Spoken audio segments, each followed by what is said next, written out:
wife of a former president and mother of another, Barbara Bush died on Tuesday at age 92 in her Houston, Texas, home. Social media reacted swiftly to the news of Barbara Bush's death, and the memes and tributes from prominent figures on both sides of the political aisle were respectful and full of admiration for the former First Lady. Barbara's death on Tuesday evening comes after an announcement a few days prior that she will be receiving comfort care, a term for hospice that focuses on easing a terminally ill patient's suffering, rather than continuing treatment. Barbara had been diagnosed with congestive heart failure and chronic obstructive pulmonary disease, and over the past few years she had visited the hospital multiple times for treatment. On March 30, CNN reported that Barbara was admitted to Houston Methodist Hospital for shortness of breath. Her condition reportedly improved and she was released, but it worsened in the past few days.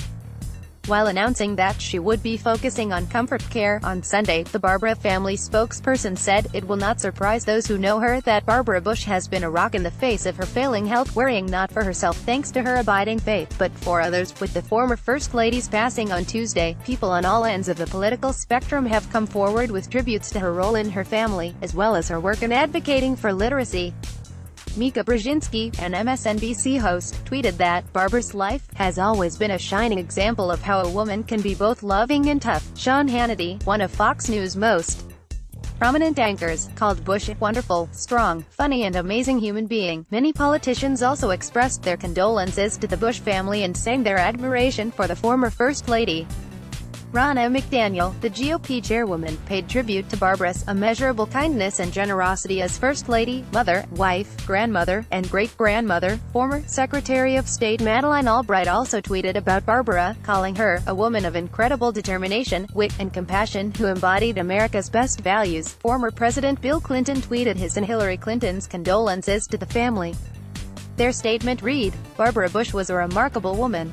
She had grit. She was fierce. She showed us what an honest, vibrant, full life looks like. Hillary and I mourn her passing and bless her memory."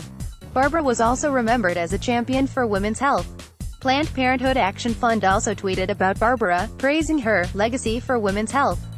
She was reportedly an outspoken advocate for Planned Parenthood, along with George H.W. Bush when he was a congressman. Barbara's granddaughter, who is named Barbara as well, is also a huge supporter of Planned Parenthood. Last year, she was the keynote speaker at its Texas branch's annual luncheon. Maria Shriver, the niece of former President John F. Kennedy and the former First Lady of California, also paid tribute to Barbara. "She served her family with love and compassion. I'm grateful I knew her," Shriver wrote on Twitter. Many people across the country remember the former First Lady as a vocal advocate for literacy education. She founded the Houston Literacy Foundation, and wrote books about her dogs whose proceeds went to adult and family literacy programs. She was also known for her loyalty to her family, especially to her husband, President George H.W. Bush. In a 1992 interview, according to the Chicago Tribune, she said that, "In the White House, you need a friend, someone who loves you, who's going to say, 'You are great,' as." The tweets and tributes come pouring in. It's clear that Barbara has made an indelible impact on the country, both through her work and the way she lived her life.